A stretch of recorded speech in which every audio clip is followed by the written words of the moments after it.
come the boss lady, the Kelly Holland Show.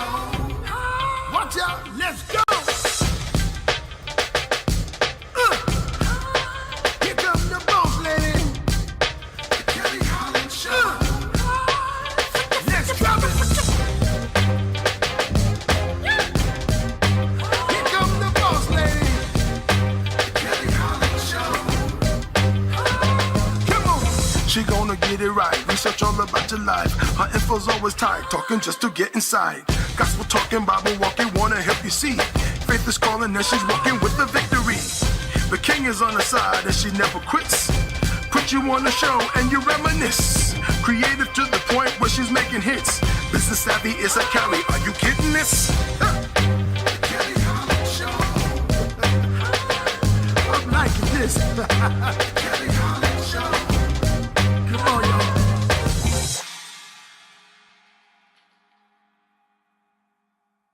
Thank you so much and welcome to the Kelly Holland Show. I have been blessed to be given a newer platform and I would like to share with you today's guest. We have Miss Maritha Bellis. She is the children's author of many bilingual and bicultural books, and she's also podcast host of Mama's 411. Today, she's here to speak about her newly titled book, I Have a Secret, written in both English and Spanish. And I am so glad that she's here to help me along with that. Maritha Bellis, please let our listeners know, even though I ran through it very quickly, who you are and what do you do, lady? Hi, thank you so much for having me. It's a pleasure to be here. My name is Maritha Bellis. My friends call me Mari, and I am a book author, social media influencer in the parenting area, and I have a podcast. I also do Instagram Lives every Monday, and I'm on a mission to help parents and be support to parents that are raising bilingual, multilingual, and multicultural children. That's beautiful. I find in my culture, we don't really know much of our own history. So we just latch on to whatever government holiday is going on. There you go. It's Memorial Day. All right, no work. Let's barbecue. Like, well, what does that mean? I don't know. Or more or less St. Patrick's Day. I had no idea that it wasn't even about the Irish, that the actual leprechauns were the people that looked like leprechauns. They were just short in stature in Africa, and that was the tribe, and everybody around there was about 4 feet and under, and so that's where the term came from. But I just thought it was an Irish holiday. And so that just speaks of the confusion that is overflowing in, I would say, the Black community. And whatever history we really have has been tainted while living in the US. So there's a lot more research that needs to be done for us to understand. I'm grateful that we just got a new holiday passed by the current president, Juneteenth. That's today. But I think there are a lot of digging that needs to be done on our side. So kudos to you for saying, within my culture, I'm going to write these books. I'm going to write them so anyone can read them of whatever culture. And then you also go into the parenting factors. So tell us more about I Have a Secret. My first 2 books were written for parents. The one in 2014, right around that era, there was a lot of studies being done about the benefits and the advantages of raising bilingual, multilingual children. And all of a sudden, everybody was talking about it. So this book it's called Raising Bilingual Children. It is an ebook that was published in Spanish and English by Simon & Schuster, which I'm very grateful. And then after that, I decided to write a book about culture, and that became a physical book and also an ebook. And I entitled it Arroz con Pollo and Apple Pie, Raising Bicultural Children. And the meaning of the title is, everybody in the Latin world knows what arroz con pollo is, and everybody knows what apple pie is in the United States. And I wanted to show that there is, they can coexist, they can live together, and we could appreciate both cultures and teach our children to do so. And then right after that, I started writing bilingual children's books. And all this happened. I raised two children with two languages, Spanish and English, and three cultures. My husband is Greek American, and I'm from Puerto Rico, born and raised, and my children are American, and we're actually all Americans. So it was important for us to preserve the cultures and to teach our children the cultures we grew up with. And the languages, we picked Spanish and English, but it was really hard. There were no resources around. There were no communities like today. There's a lot of online communities that offer support for the families that are in this journey. And the more I went out and I started talking at, book fairs and book festivals and language conferences and women's conference, the topic would come up. Oh, my son or my daughter, they start going to school and they don't want to speak Spanish anymore at home. So I decided to develop this story about a little boy. It was important to me to come up with a character that children that are Hispanics could identify themselves in the story. My kids didn't have that either. Right. It must be relatable. Mm-hmm. And I wanted him to be a Puerto Rican character. I grew up in Puerto Rico with, people your color, my color, maybe even blonde and blue eyes. So there's a whole mix. And so it was important that for me to reflect that in the book. And I wanted Junito to feel pride for being fluent in Spanish and English, to understand the importance of being able to communicate in the language of his heritage.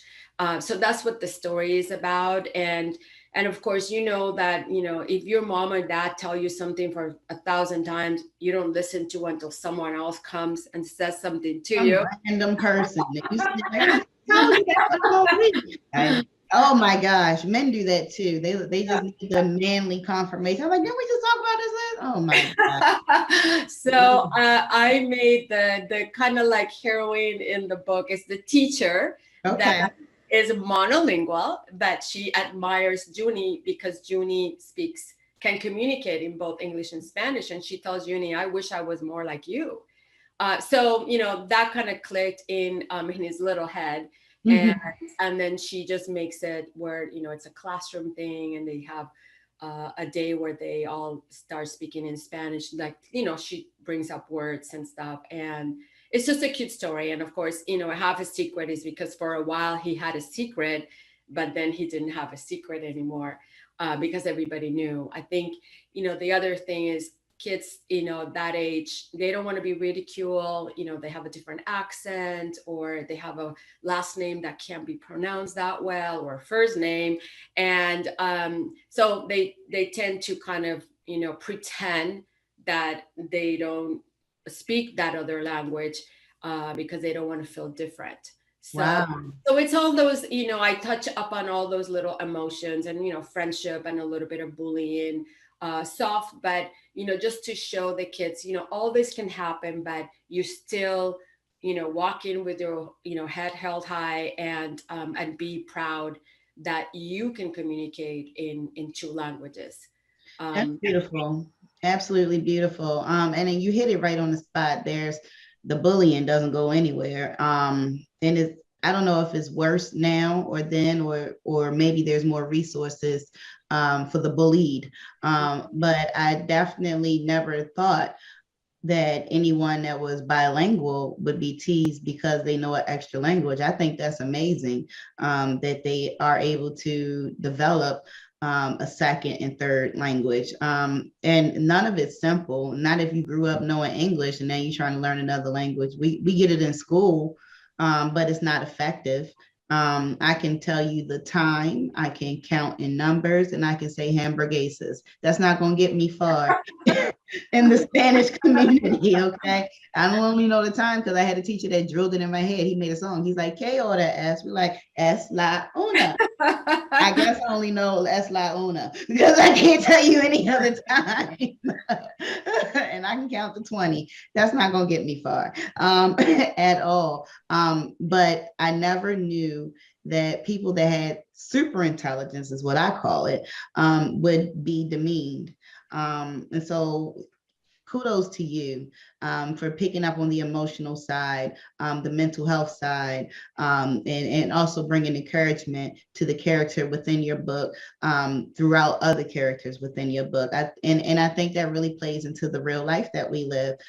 There are resources available, whether it be a nice, friendly teacher, a family member, someone you want to call a friend that is truly being your friend. I think there's a lot of encouragement there, but there's also other resources, like you said, across the internet that could also provide a safe place and a happy place for people that share commonalities. Absolutely. It's so much easier now. And, when you went to school and when my kids went to school, they didn't have the option of having another language right away, like as part of the curriculum. I mean, I live in California. As far as I know, or I'm concerned, Spanish should be part of the curriculum from the get-go in every single school. And Yes. not only here, I mean, I used to feel this way about California only, but no, it should be all across the United States. I mean, we know too much now. We have the scientific proof that you were born with a multilingual brain, and you had the opportunity to take that Spanish class from the beginning, you would have, at least have some conversational Spanish in your brain. I'm hopeful that today we know a lot more, that we're more informed, that there are, teachers that can go to college and have a bilingual degree, so they can go and teach Spanish and English in a school. And in my research and over the last 5 years, there is a lot of interest in monolingual parents that are now raising bilingual children because they see the advantage, which comes to my belief that bilingual books are very effective because, now a monolingual mom or dad can read this book with the child and understand what's going on. Rather than, the child reading a book in Spanish and they have no idea because they don't speak the language. So I think it's, it has made reading time more fun, more effective. And I truly believe that is a gift. It's a gift we give our children when they can communicate in another language. So let's use the resources that are available and do it. I couldn't agree with you more. I was fortunate enough to attend a business leadership presentation where the winner would receive a $25,000 scholarship. Part of it would go to their education, and the other part would go to developing their invention. And I met a young lady that was working on a app that would translate schoolwork, written work, as well as conversations from one language to the next. And she mentioned her struggle coming up in school, how a lot of the homework she had, she really didn't understand. And so how this app would make things easier for, just like you said, all the multilingual children that attended the school or throughout. And she won. I definitely voted for her as a business leadership coach because it's necessary. There's some really nice inventions. Maybe they've convenienced one of our devices, but this right here, this is groundbreaking. She could even sell that to Google because I don't care for their translation app. Oh, no. No offense to Google, but yes, no offense to Google. I don't think that's one of their strongest platforms, though. No, and that's what was happening. Some of the classic storybooks were being translated, or were, and authors were having their books translated into Spanish. And it's, it's not a literal translation. You can't translate literally. You have to really be mindful of the way it is said in that language, because it's not literally the same exact words. Correct. In Spanish, whether it's French, German, it's the same thing. You have to keep in mind the norms, the customs, the culture, and how it is. So it's not as easy. as it sounds. You can't just, oh, let me just translate that in Spanish. No, I just did that. I worked on 2 books last year, one of which hasn't come out yet, but it's an African American author that asked me to translate her book. It's a super cute story, and I hope it's going to come out soon. And I had to really sit down and look at it from, the way I would say it in Spanish, that would Right. also keep the meaning of what she was saying in her, in the English version. So anyway, it's a wonderful thing for children to be able to be exposed to all these characters and all these stories, and see themselves in it. I love when I open a book and I see a Black kid, an Asian kid, a Spanish kid, because my kids didn't have that.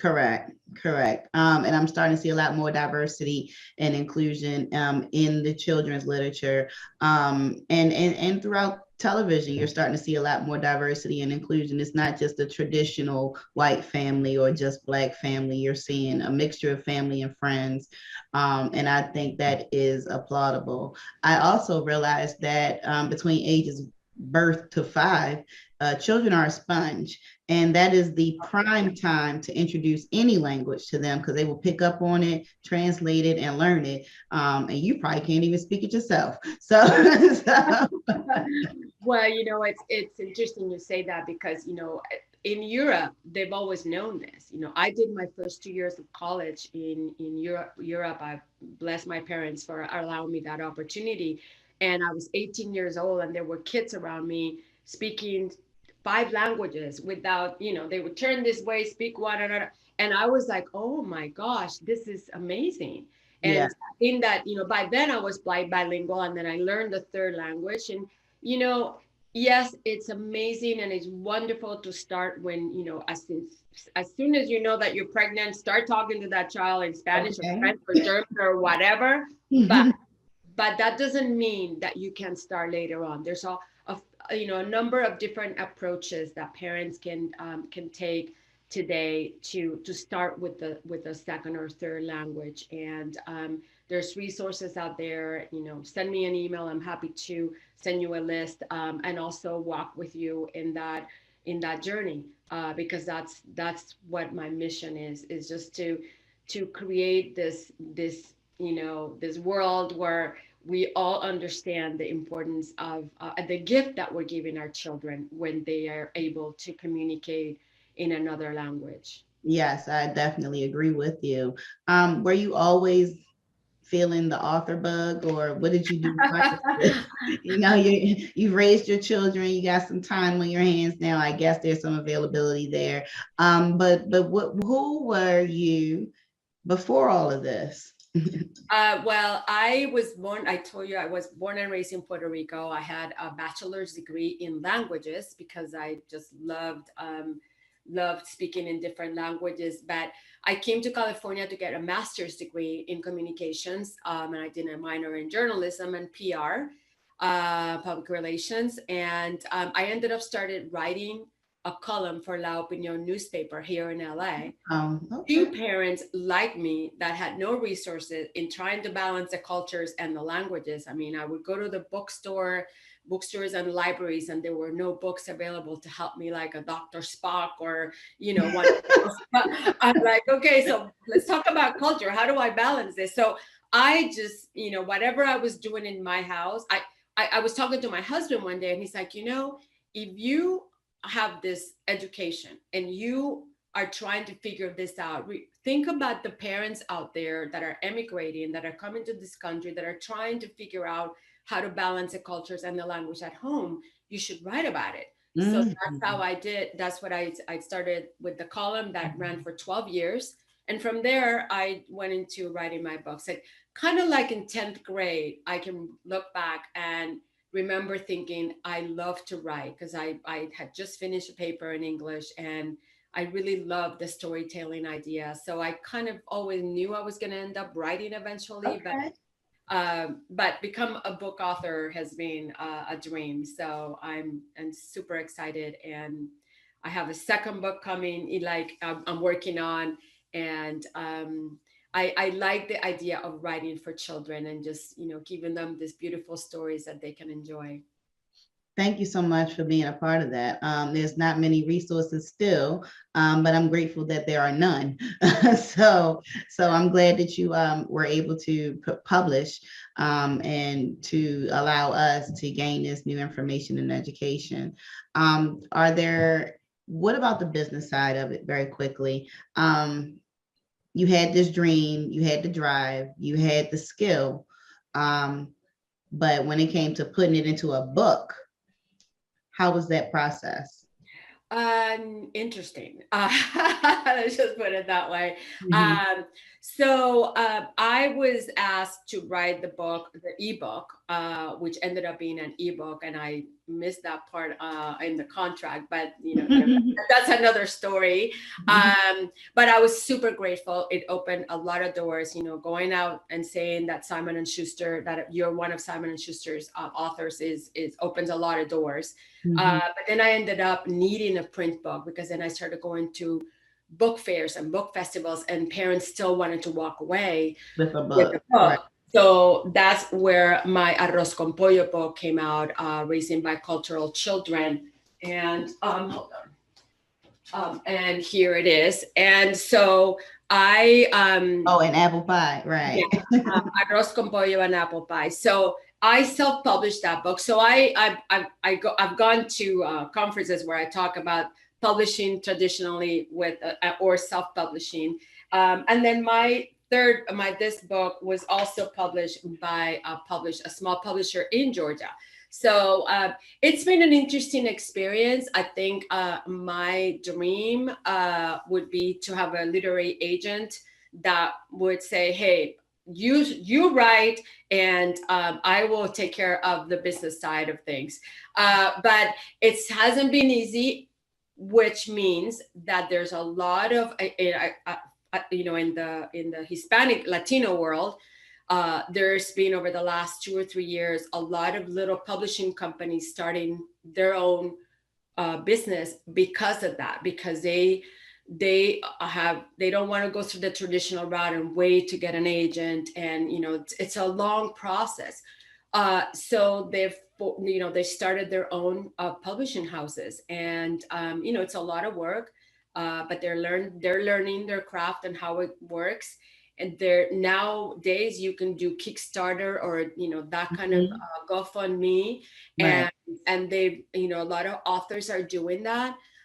So where there's a will, there's a way. They're a Absolutely. lot younger than me, girl. So Mhm. I feel like, you know, I, I, I talked about it with my husband. He's like, do we really want to start a publishing house? And I just want my energy in my writing. I didn't want to start to, learn the whole process, because if I'm going to do something, I want to do it right. Mhm. So I'm happy that my friends are doing it. I could become one of their authors, which is perfect. So but that's the reality of it. It's like, Okay. still, I mean, some traditional publishers have a department where they publish Spanish books, but we're still growing in that respect. I understand. When you're the first at things, you kind of pave the way for others. And it's definitely difficult being both manager and talent. I can attest to that right with you. Yes. Please let our listeners know how they can reach you, how they can get to your books, and how they can find out more about you. I have a website, and it's my full name, Maritere Rodriguez Bellas, BELLAS.com. And on Instagram is one word, Latina Boomer Mom. And Okay. if you go in there, you find me everywhere. So, but I'm also on Twitter, LinkedIn, all the important ones, Facebook, of course. Uh, Mhm. so you can, write me, email me, follow me, whatever, and find my books. And my books are everywhere, Amazon, online, smaller bookstores. I always like to promote the shop small idea. So there are Mhm. some distributors like Cinco Books and Booklandia that also carry my book. It's going to be in Canada pretty soon. Another Latina that is starting an online bookstore in Canada. So I'm super excited about that. All right. Well, we are excited to see more of what's coming out of your tool and banks and anything else you put together. We want to see everything that comes out of there because it's all informational, it's all helpful, and it's a culture builder. So thank you so much for being here again. Watchers and listeners, we are so glad to have had this experience with Miss Maritella Bellis, and hopefully she can come back and visit us again soon. Thank you so much. You are welcome. And thank you again for tuning in. Please join us again next week, same time, same place. This has been the Kelly Holland Show. And never forget to tap back into your unspeakable joy. Have a great day, everybody.